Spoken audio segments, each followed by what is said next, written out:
Hello everyone. Let us continue with our discussion. In the previous lectures, we have covered multiple types of coins, whether it is cryptocurrency, bitcoins, altcoins, stable coins, and so more. Clear? And one more coin which we have introduced is the Doge coin. Clear? But there is a name given to the Doge coin. That is the meme coin. Give the heading meme. Give the heading meme coin. Clear? Meme coin means what? The coin which was introduced with the purpose or with the intention of just the sake of entertainment, or it is started just for fun, but now it holds a value. Clear? Basically, the Doge coin was made as a joke. Okay, basically on the name of a dog. Okay, Doge coin. Clear? But if I'll tell you the reality, in May 2021, celebrity, we know that Elon Musk, okay, he tweeted about it, and suddenly we have seen the price of the Dogecoin have increased a lot, very high, and people made huge amount of profit in that particular coin. Clear? But 1 year later, see,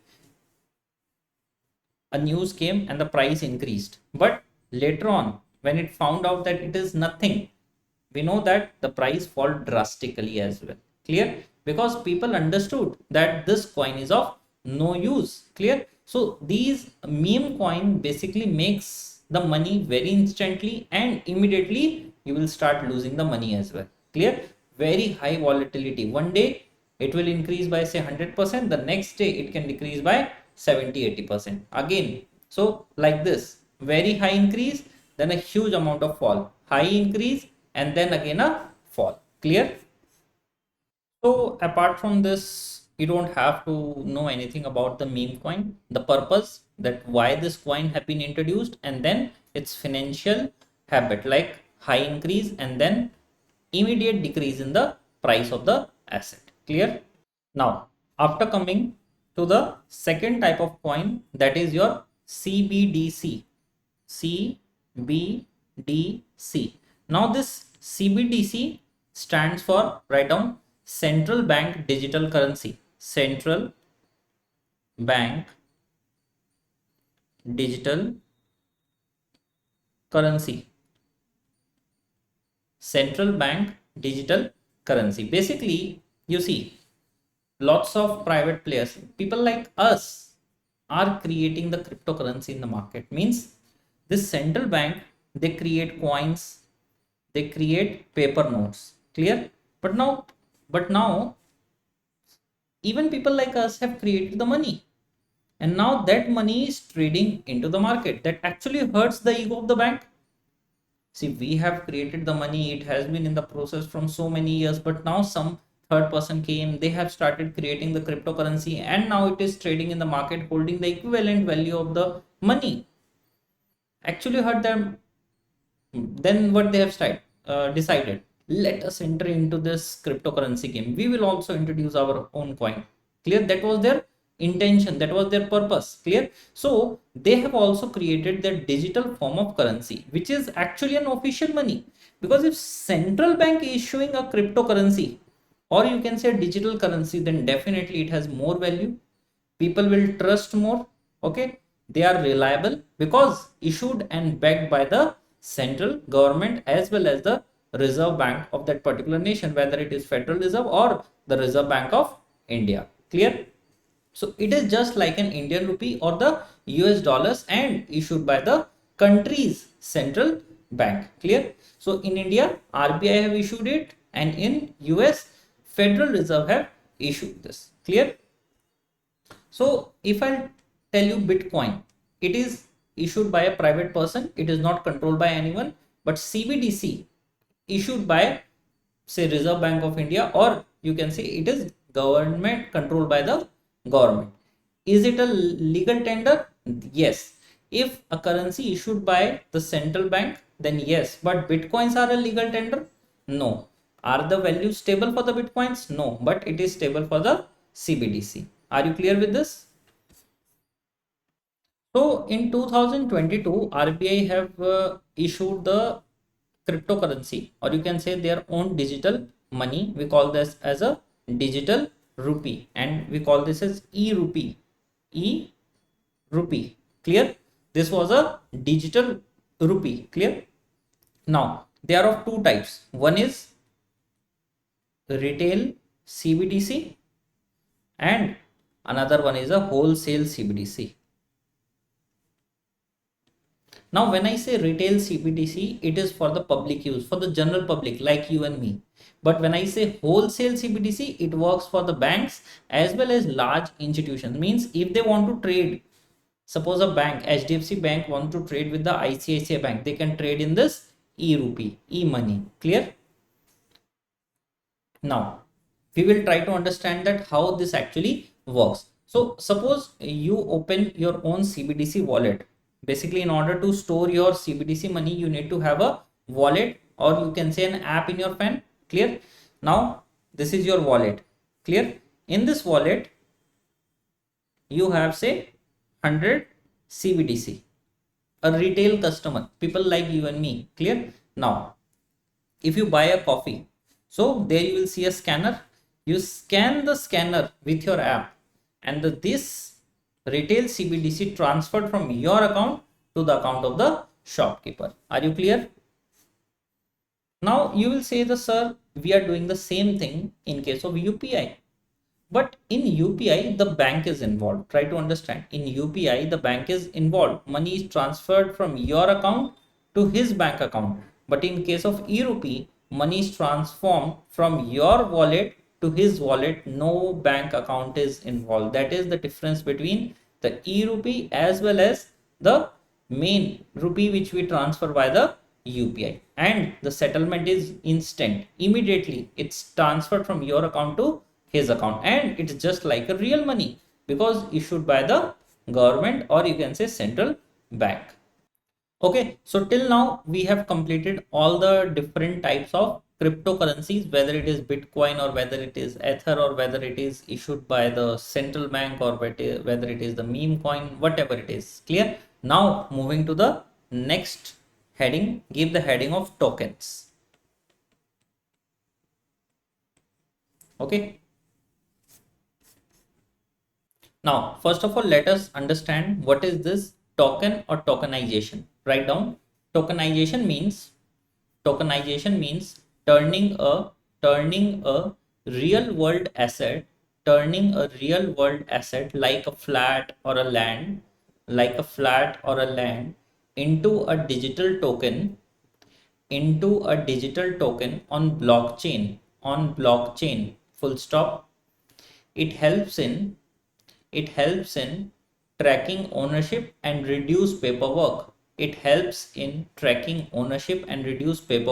to understand that if you suppose buy a property, okay, you know that there are huge amount of paperwork involved, clear? And in India, we have heard many a times that for a particular land, there are many people who claim that this land belongs to them because of the paper trails. Huge amount of paper transferred the ownership from grandparents to parents and then son. It becomes very tedious task. Clear? And even sometimes we lose these papers, the registry papers, we don't find that. Clear? So to overcome this particular issue, what we have created, that this particular land is just like a account. Clear? And in that account, it's the account in your name, and in this name you hold say 3 properties, and now that is visible in your digital account, because to this property I have given a digital value, and now this digital value is visible in my passbook, just like a passbook of the bank statement. Similarly, I have this passbook, and in this passbook I have the classification of all the assets. Say flat 1, there is 1 land, there is 1 home, there is say 100 units of gold. Okay, like this. Might be you are a singer and you have composed some song, so that is also the part of it. Clear? So rather than doing all these in a paperwork, you are the registry is a proof that you own a land. Similarly, this passbook is a proof, and this code is a proof that you hold this particular land, because this code belongs to that particular land. Are you clear? Write down. With tokenization, the flat is digitally recorded. digitally recorded on blockchain. Digitally recorded on blockchain. You get a token, blockchain full stop. You get a token. You get a token that proves you own it. That proves you own it. Clear? Now this is safe, comma fast and transparent. This is safe, comma fast and transparent. Clear? So tokenization is you have given a token to a particular asset. It can be a land, building, flat, anything. Clear? I have introduced one more point over here, that if you have composed a song, even you can give that this song belongs to you. You can give a token to that. Clear? We will come to that topic also. So now give the next heading NFT. NFT, that is non-fungible tokens. Non-fungible tokens. Clear? Basically these are also a digital certificate. What they are? They are also the digital certificate. They are also the digital certificate. It proves that you have something which is unique and original. It proves that you have something unique and original. It proves that you have something unique and original. Clear? Now it is used for, write down, it is used for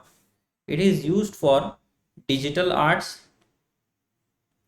used for digital arts. This is also used for music. Clear? It can be used for short clips. Can be used for movies, complete videos. Clear? Or some virtual real estate.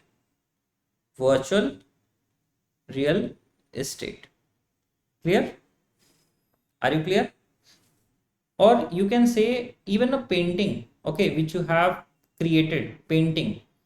It's like you have your own signature that this painting belongs to you. So NFT is just like that digital signature that this music belongs to you. Otherwise on music, how you will put your signature? It's next to impossible. How will you show that this music belongs to me?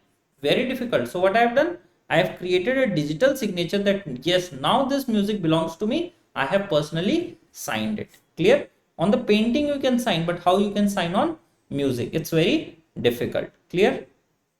Now coming to the next form of tokens, okay, we call them as security token. Security tokens.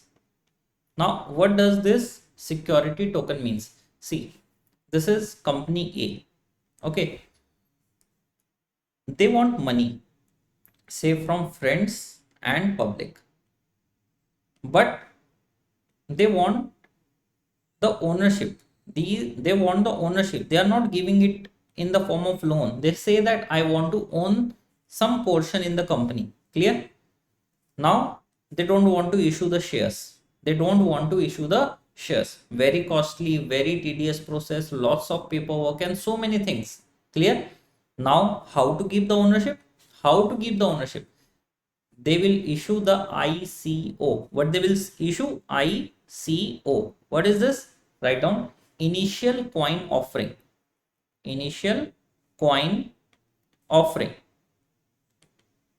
Just like the shares, rather than giving the shares, you have given them the coin. Clear? They act as a shares. They will give you the ownership right. In terms of profit, in terms of the company. Clear? Basically you have invested your money in this company and the company have given you the tokens instead of the shares, and these tokens will give you the right of ownership as well as your profit share in the company. Clear? Are they regulated? No, they are totally unregulated, and many of them are using it for the fraudulent activities as well. Clear? So write down just few lines. A security token is like a digital share in a company.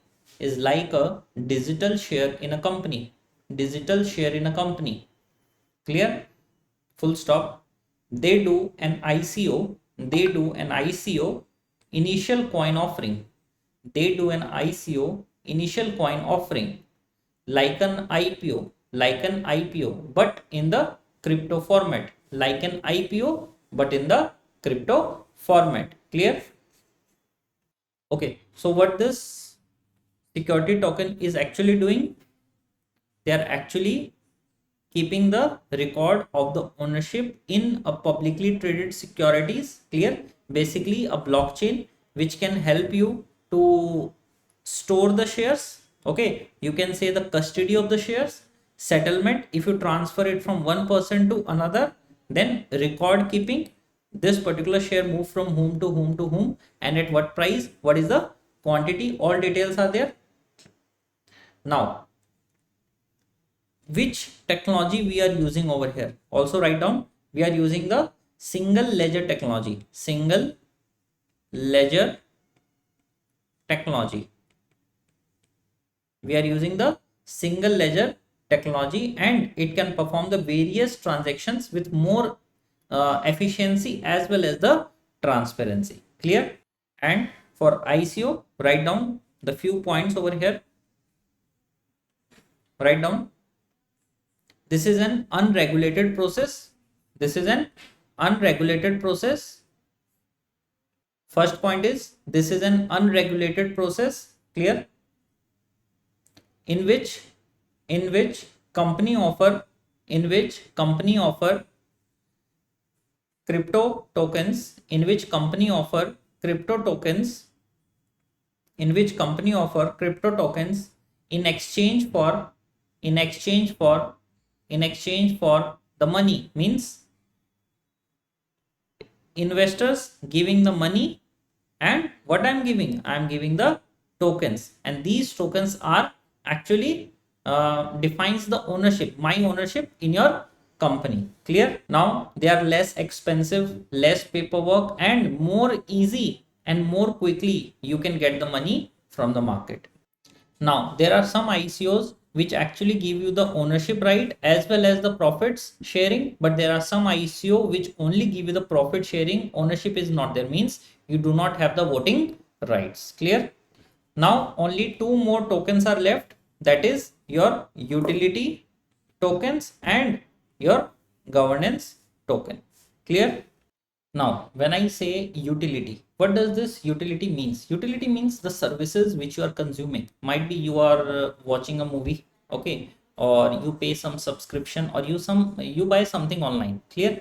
Now again you are using your digital currency to actually get the access of these utility. You actually pay the digital currency to get the access of these utilities. Write down, a utility token is used to access services in a blockchain network. Imagine, write down, imagine a new streaming app which is made on blockchain. So now you can use your tokens to watch movies, pay the subscription, or you can buy something extra from that particular app.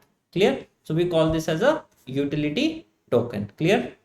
Now second is your governance token. See, basically over here this particular token will give you the right to vote on few decision on which your decision is important, and this is possible only on a blockchain network. See, the whole thing is designed for the blockchain purpose. The purpose is that your app or your system is built upon the blockchain, then only you can these tokens or cryptocurrencies. Are you clear with this point? So think of that a group project in a college. Clear? And everyone who have this governance token, only they can vote on it. Clear? Whether we should upgrade the app, whether we should change the application, whatever it is. So the more number of tokens you have, the more power you have. Are you clear? So in short, governance token give you the right to vote in different circumstances, in different cases of environment. Clear? So we have covered all the forms of cryptocurrency as well as all the form of token in minute detail with real life and practical examples. Clear? In the next lecture, we will take it ahead with a new topic of digital currencies. Clear? So I am ending this lecture here. Thank you.